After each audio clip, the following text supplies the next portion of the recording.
आम ओडिया घरर पारंपरिक authentic recipe होची माछ बेसर। आम ओडिशार घरे घरे परिचित माछ बेसर।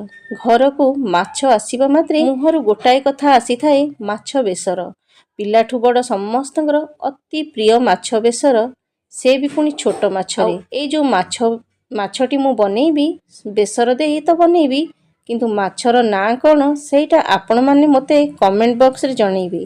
जिए माछ ना कहि परिबे मोर नेक्स्ट वीडियो सेथिरे मु तांको ना अनाउंस करिबी। नमस्कार दर्शक बंधु, मो हाथ रंधा चैनल को आपण मानक बहुत बहुत स्वागत करछि। चलंतु वीडियोटी आरंभ करिबा। तो एठी देखंतु मु प्रथमे माछ गुडी को भलो भाबरे धोई नेइथिली। 3-4 थर धोइबा परे सेथिरे लूण हळदी देइकरी ताको भलो से एम्ति तळ ऊपर करिकी फेंटी नेबा। एमिति गोटी गोटी हातर मध्य लूण हळदी सहित कोटेड करि परिबे, नहले एम्ति ताको तळ ऊपर करिकी फेंटी परिबे। तापरे मु ताको पेस्ट करबा को छाड़ देउची। आ एठी देखंतु एठी मु नेची किछि धळा सोरिष, किछि कळा सोरिष, अल्पटिए कळा सोरिष देइची आ जीरा देइची, ताको बतुरेई देइची। बतुरेई देले कोन हबो ना बेसरटा बहुत बढ़िया चिकन होई जिवो। तो एबे आमे गोटे मिक्सी जार नै जिबा। सेथिरे ए जो बतुरेई की रखिथिबा बेसर को दे सोरिष, 2 प्रकार सोरिष जीरा दे देबा। आ सेथिरे देबा कंचा लंका 4-5टी। तापरे मु नेची गोटे मीडियम साइज रो पियाज आ किछि रसुण कुला नेची। पियाज को मु एभली भाबरे बड़ बड़ खंड करी काटी नेची रफली, आ रसुण को भलो भाबरे चोपा छडी नेची। तो एठी देखंतु हमर मसलाटी बटा होई गेला आ बढ़िया से पेस्ट हो जाइछि। जेहेतु मु एठी कंचा लंका देइछि तो सेति पई तार कलरटा धळा देखा जाउछि। जदि सुखिला लंका देबे तो लाल देखा जिवो। तो एठी देखंतु मु गोटे कढ़ई गरम करि नेउछि आ सेथिरे देइ देबा हमें सोरिष तेल। आ हमर ओडिसा रे घरे घरे सोरिष तेल बेसी व्यवहार करि थांती माछ बेसर पई की। तापरे तेलटा बहुत भलो भाबरे गरम हैला परे ए जो गोळेई की रखिथिबा माछ को हमें पकाइबा। आ आपण माने देखि पारुछंती आ पकेइला मात्रे ताको टिके एम्ति हलेई देबे। हलेइले कोन हबो ना माछटा कढ़ई रे आ लागी की रहिबनी। एमिति करिबा द्वारा छोट माछ गुडिक बहुत बढ़िया से कढ़ई रु छाड़ी जाई परिबो। तो आपण माने देखि पारुछंती केते सुंदर भाबरे माछ गुडिक कढ़ई रु छाड़ी जाउची। जो माने नुआ नुआ माछ भाजुथिबे सेमानंकु ए छोट माछ भाजिबारे बहुत कष्ट होई थाए। दिने मते भी एम्ति कष्ट होउतला। जेतेबेले मु प्रथम करी सासु घर को आसीथिली सेतेबेले एम्ति छोट माछ मते देइथिले भाजिबा पई की सब जाक मु गुंड करी नेइथिली तेल रे पकेइकी, किंतु मते सेटा उठेई आसी नथला। तापरे धीरे धीरे सासु मते सिखेइबारे मु सेटा सिखिथिली।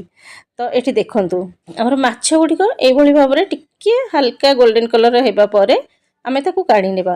बेसी क्रिस्पी करिकी बेसी कड़ा करिकी भाजिबेनी। माछ बेसर को टिके नरम माछ रहिले बहुत भलो टेस्ट लागि थाए। आ आपण माने वीडियोटी को पूरा वॉच करंतु। जोठी जेमती मु कहिची टिप्स देइची से सब आपण माने सुनिले माछ बेसर आपणकर परफेक्ट हबो।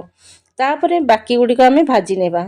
आ एठी मु आपण माननकु कहि रखुची जदि आपण माननकु वीडियोटी टिके भी पसंद आसी थाए तेबे गोटे लाइक करि देबे आ शेयर करि देबे।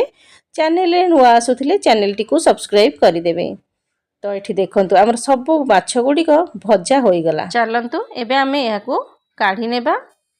आ एठी मु आपण माननकु वीडियो रे सबु स्टेप बाय स्टेप सबु जणाउची। जो माने बिगिनर्स से माने भी ए रेसिपी देखिला परे जानि परिबे। एबे हमें जिबा हमर नेक्स्ट स्टेप को। एठी जो तेल बंची थिला सेथिरे मु टिके हळदी गुंड, टिके काश्मीरी चिली पाउडर पकाई देउची। तापरे ए जो बेसर बटाटी मु रखिथिली ताकू पकाई नेबी। ताकू पकेइगिरी टिके कसी नेबा। आ जेतोले बेसर टी कसुचंती पूरा लो फ्लेम रे कसंतु। तापरे एठी देखंतु एठी मु दउची टमाटो प्यूरी। टमाटो प्यूरी आकु मु ग्राइंड करिकी रखी दउची प्राय फ्रिज रे। जेतोले आपण मानु किछि अर्जेंट दरकार पड़िला तो संगे संगे आपण माने टमाटो प्यूरीटा संगे संगे देकी करि परिबे।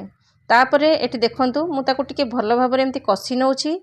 पूरा लो फ्लेम रे टिके कसिबे काहे कि ना बेसर गुडी को भी बेसी कसिबा कथा नुए। टिके राइगणिया लागि थाए सेति पई कि हल्का हल्का कसिबे। त बेसी समय कसिबेनी। एबे देखंतु मु सेतिरे पानी देई दिली।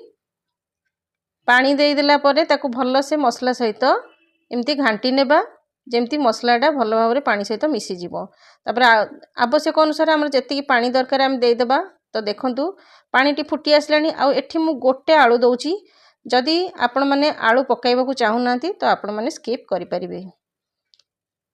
तापर ये देखंतु आलूटा टिके फुटीगला पर भल भाव जो भाजी रखिथिबा माछ को आमे पकाई नेबा।